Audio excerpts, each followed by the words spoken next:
2026 will be the year that either makes or breaks Pokemon cards, as the market is shifting in a downwards direction. Also, I think the question that everyone's wondering is, when is the time to start buying? Now, before we get into that, I actually am gifting a subscriber this Victini Blackstar promo. Now, if I reply to your comment with this Alchemy emoji, then well done, this card is being sent to you. And hey, if you are a first timer and new to the channel, welcome aboard. My name's Phil and I run this Pokemon investing / Pokemon collecting YouTube channel. Feel free to subscribe to be kept in the loop for consistent content. Though I think the market is at a very exciting time right now because we are seeing cracks taking place and it's opening the doors for a lot of buying opportunities, and some buying opportunities that haven't been around for a long time. One of the more interesting aspects about the current market is the correction of sealed product, and I'll be showing you that throughout this video, though this is a complete new arena for Pokemon collectibles, and this is something that a lot of people saw coming, but no one really knew when it would happen. See, the thing right now is a lot of sealed product is down, but not just modern booster boxes, even some older out of print boxes are taking a price tumble. And I think this is actually very healthy for the hobby because it opens up the game a little bit, because for the last few years, everyone, including myself, we've all been hypnotized by the magical power of sealed product. It's been pretty much the golden ticket to success. And no one really could deny that, because it's like, hey, if you bought a sealed product and that sealed product went out of print, it would just slowly climb in price. Now, even though that's probably still true in a lot of aspects, it does feel like the market is a little bit oversaturated with sealed product. I mean, check this out. All right, let's go to the first sealed product that has taken a little bit of a dip, and it's just an early dip that we can see right now. It is Surging Sparks booster boxes. They were selling for $302 US for one booster box, currently selling for $229. And, honestly, that is a fair bit of, price drop for sealed product. Now, Surging Sparks is definitely not an old booster box, so, kind of like whatever. It's not like so out of print that it's become this rare collectible like Sword and Shield booster boxes. Whether or not Sword and Shield booster boxes are even considered rare, I mean, I don't know if that's the right word to use, but they're definitely out of print, so I suppose that puts them in a different category. But of course, we can see that sealed product is now coming down, which is interesting, okay? And you'll see a lot more sealed product that is coming down throughout this video, and I just find it, a bit, it's good. It's actually very good for the hobby, because I think the game will change a lot when we see sealed product isn't that confident of a purchase. Right now, the whole story has been sealed is the way to go. I've said that myself. Everyone says that, anyone who's been investing in collectibles for a long time says sealed is the way to go, because, that's just been the truth for such a long time. Now, looking at Paldea Evolved as well, we can see just on that graph there has been a bit of a price tumble. Found a market high for $475 US, and right now it's selling for $367. And if we pull that into the month graph, you can definitely see that Paldea Evolved has taken a bit of a decline in the last month. Now, the reasons for that, like I said, is I do feel the market is oversaturated, and I also do think that people are just collecting sealed product like at insane rates, right? I mean, not to kind of sound like a back in my day, but a few years ago with sealed product, very few people bought sealed product. It was a bit of a niche thing to buy a sealed product and hold on to it. That's completely changed, okay?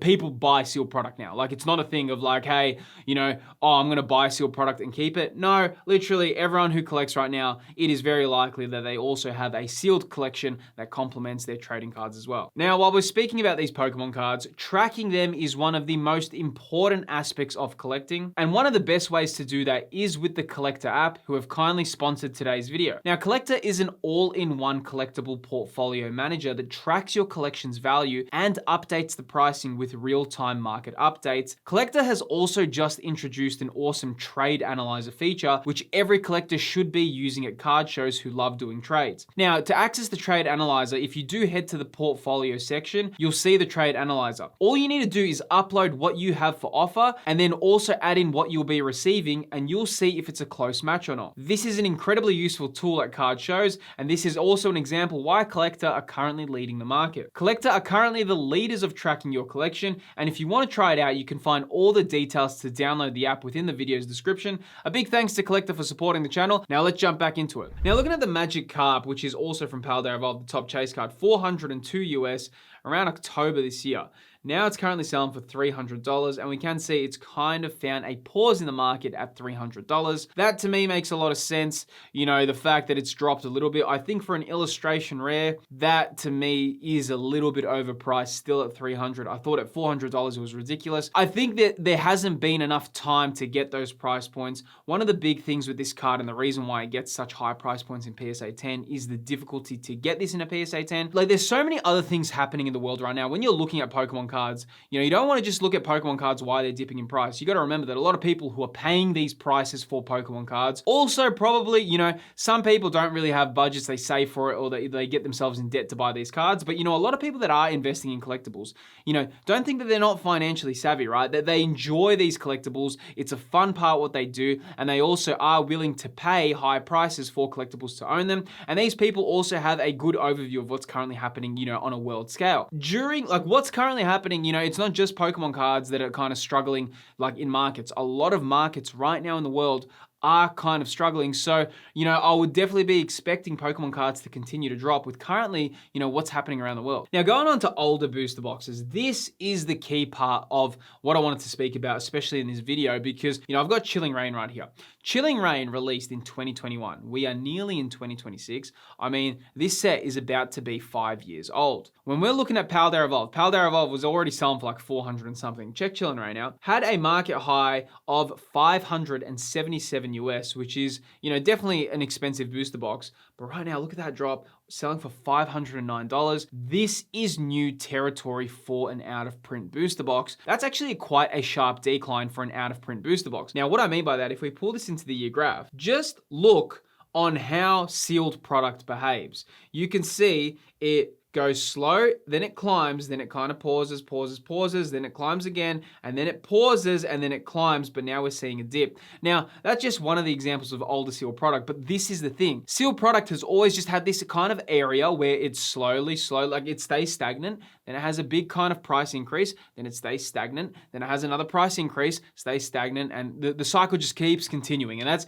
actually continued for a lot of like booster boxes, right? When you look at Cosmic Eclipse, it's literally just been slow in the market, no price movement, then it has a price hike, and then the same thing, kind of just slow in the market, no movement, price hike. Now we're seeing dips, and this is gonna change a lot because, you know, the confidence for sealed product needs to come down. And I speak about this, and I think this is so important. The reason why sealed product and the reason why Pokemon cards have been so challenging right now is a lot of people buy sealed product. That's a big thing, right? Oh, I'm gonna buy something to keep sealed as an investment. Even though that has been a good strategy for a very long time, when the time comes where that is not kind of going to be that fruitful, or even if you wait 2-3 years and there's been no price movements, that's when Pokemon cards will change a lot, because people will realize, hey, I can't just buy this product, leave it in for 2-3 years and it's going to be profitable. Maybe the time horizon will need to change from 2 to 3 years to, you know, 5 to 6 years. Now, another one is Silver Tempest, which does have the amazing Lugia V alternate art, was selling for 490 US.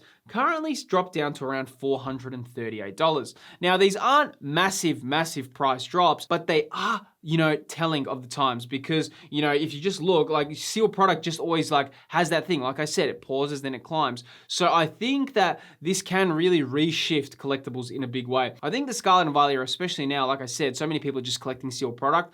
When that kind of thing pauses where people realize, hey, I can't just always hold on to this sealed product, or even if it starts climbing at a slower rate, that's when I personally believe the hobby will be going through a shift. I mean, it's just unrealistic to kind of expect that, you know, your Pokemon cards just always continuously climb in price. And I think that needs to kind of change a little bit. You know, singles have definitely been more volatile. Sealed products has been more stable. That's been the story of collectibles for the last 2 to 3 years. But when sealed product starts becoming volatile, I think that will be a very different, the whole game will change. And I think that's what, like, a lot of people haven't really kind of, you put in their strategies yet. People haven't kind of expected what's going to happen. Like, oh, I can see my singles are dropping in price, but when my sealed booster boxes start dropping in price, then some people will get a little bit worried, because it's like, whoa, I've never kind of felt this before. You know, I've always been so safe with my sealed product. It's been like, oh, all you people collecting singles, yeah, I know the market kind of drops in price, but my sealed product, that's always been safe. Well, that's what's what's going to be happening, you know, if this continues. Now, also, if you do have questions about Pokemon cards and you want to join an established community, my channel's Discord is definitely the place to be.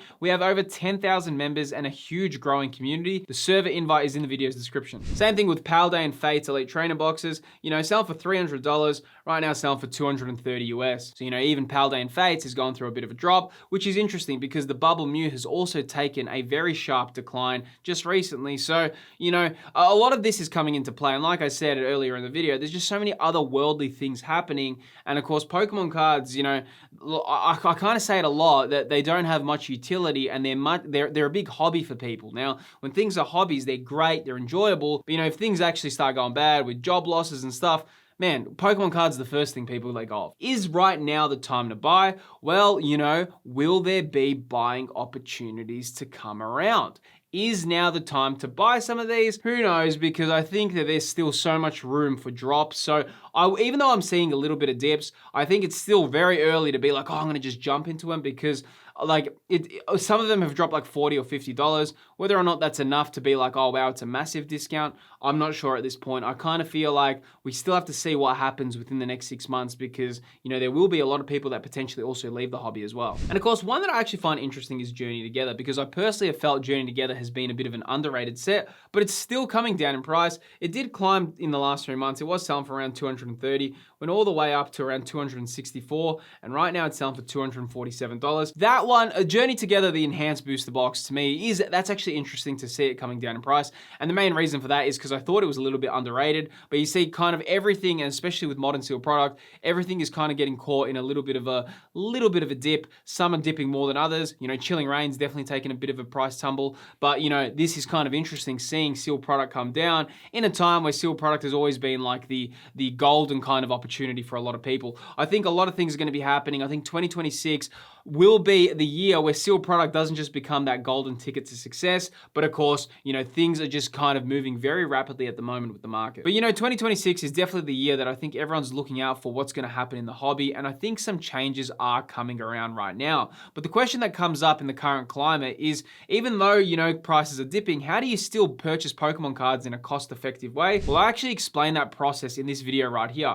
Within this video on screen, I go into how to collect Pokemon with a budget mindset. Definitely feel free to click the video that's appearing on screen. You can learn more about it there, and I'll see you on the next video.